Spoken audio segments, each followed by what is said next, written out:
just Mothman. I think it came out in 2010 or this year, early this year. And it's, you can tell they've never been to Point Pleasant. They had the, you know, the little corner we have down there to have the festival. When they showed the festival, it would have stretched clear up here from down there. I mean, you know, Carnival, they had the Ferris wheel and everything else. Not Point Pleasant. Oh, I had to laugh too. These kids that go in a bar and order a fifth of whiskey and it's sitting in the middle of the table, that's a no-no in this state. I mean, just little things that you pick up on, you know. A lot of people's just in the business, well, I can make a movie on Mothman and they're going to make some money on it, and that's all they think about. You know. Any other questions? What's a Thunderbird? What's a Thunderbird? Well, I guess I've seen supposedly an Indian legend on the bird supposed to bring good luck and bad luck and everything else. Huge, and they replicated it on some of these documentaries, and they called it Thunderbirds. That's the closest looking to what I saw. But I don't even know if a Thunderbird ever existed or not. It might have been an American Indian legend. I don't know. But I know out west they're drawing pictures of them on the sides of cave walls or on rock faces. Didn't look like a condor or any other bird I'd ever seen. So,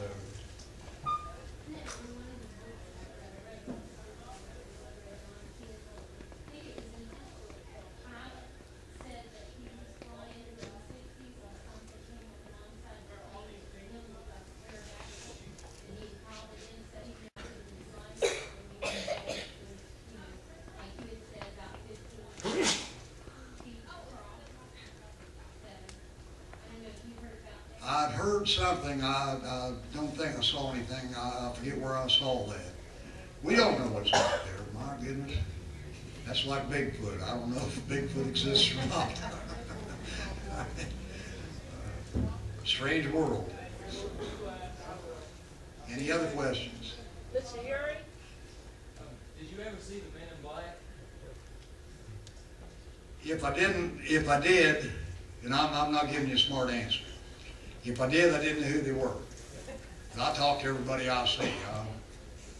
You know, and I might have been somebody that come down sitting beside of me in a bar or in church or in a restaurant. You know, they could be getting in my head without me actually knowing it. But purposely black, not that I know of. But it could have happened, and me not know about it. I mean, I like to think I'm the smartest man in the world, but Just a quick question. Do you recall the color? Was it black or brown or, you know? the color of the bird, Yeah. it was mostly black, but it had looked like gray in it and some brown. And the feathers weren't smooth like a eagle or a hawk. They looked like they were kind of ruffled up. And like I said, I never did get a definite look at the head. I mean, I knew it had a head, you know, and I couldn't see feet dangling. They probably pulled it up under it. But bird, I've never seen anything like it before, and I hope I never do again. And, no, that's all right.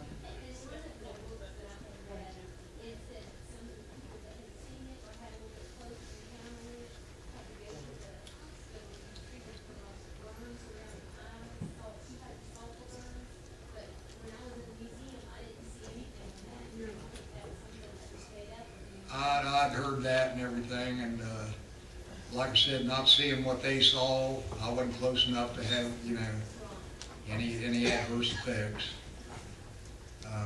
I've heard some people did, and that could be another one of these stories somebody made up to make it sound like radiation, or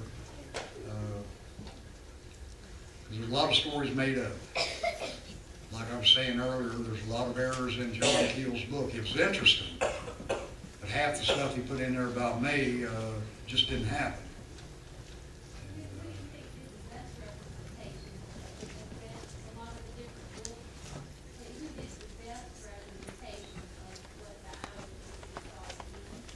Well,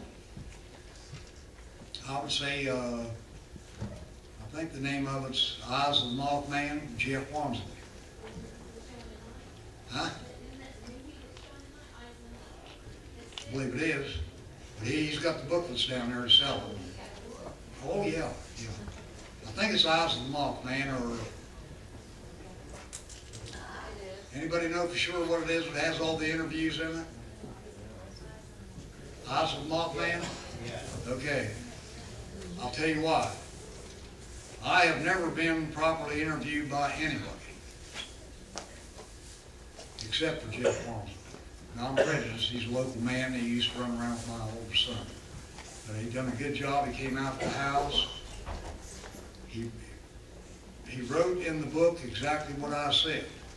And I believe I joked about it last year. I can speak the King's English, or I can speak hillbilly. When I'm around here, I speak hillbilly. And believe me, he left the hillbilly in word for word. I wish he'd put a little bit more prose to it. There no cuss words, but I mean, you know, John Keel, I like the man. He done a lot for Point Pleasant. I'm glad he got the movie out of it. He never interviewed me. I didn't meet him in 2003, 30-some years after the sightings. If he was in town, he could easily call my mother, got my phone number, and then that's a mistake some of these new writers are making. They're using John Keel's book as a basis. You can't base facts on, I won't say lies, but misconceptions. And that's what he did in a lot of places. But Jeff is straight. He interviewed everybody he could get a hold of, and he's got a lot of them that not even mentioned in Keel's book, Mothman Prophecies. Yeah, but word for word, I guarantee, and I was kind of embarrassed on some of the English I was using. You know, ain't, where are you at? Well, that's the way my mother, I think I told this last year. My mother used to holler for me, you know, to come in for supper, quit playing. I was always out playing ball. Tom, where are you? Now, she just wanted a broad area. When she wanted to know exactly where I was at, she said, where are you at? And I knew when she put that ad on there, I better get on. She wanted to know like a GPS, and they didn't even have them back there. But, Jeff's book is, every word in it on his interviews is exactly what the people said. And that's the way you should write a book. That's what I'm afraid of if I come out with mine. By the time it gets through the censor, there won't be nothing left. Anybody else have any questions? Yeah. If you was driving out, can you hear me? Yeah. If you was driving out the road and you seen this bird,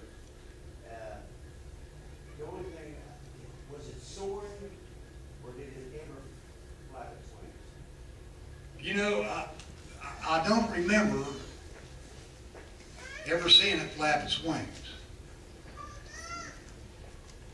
Except one time, after it passed the telephone pole I was telling you about, one flap like that, it was back up in the air and kind of a little dip and over the trees.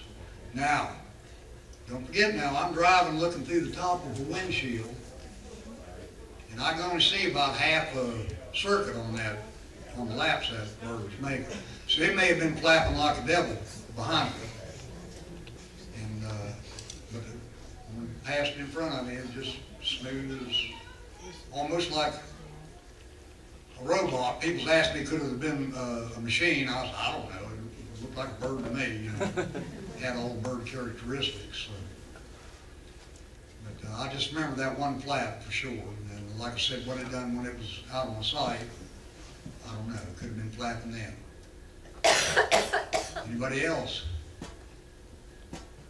At that time, did you, or since you saw it, did you have any fear about discussing it publicly? Or were you apprehensive at all about telling your story? You mean trapping it? No, were you fearful at all about what people might say after you started telling your story? Well, I think most people in Point Pleasant know me. I've always been pretty straight-laced on, I mean, I enjoy good jokes and everything, but usually they know my word's my bond. And had no reason to make up the story. I didn't even live around here. If I wanted to perpetuate the story, if I was living here, you know, keep it going, keep it going. I didn't give a hoot if, you know, once I got back to Clarksburg, I'd come down here once a month, once every 2 weeks, see my parents. But, there was a few times what you have to do, I'll give you a for instance. If somebody gives you a sack of lemons, make lemonade. Any of y'all familiar with the Fraternal Order of Eagles? It's a fraternity like the Loyal Order of Moose. Well, I was a conductor in the Eagles Club in Clarksburg. Largest, they call them Marys instead of lodges. You know, like the Eagle's Nest. And, of course, the story got out up there. I was trying to keep it under my hat, you know, as much as possible. My job every meeting, 4 stations, I had to take an eagle and say a little piece in each one.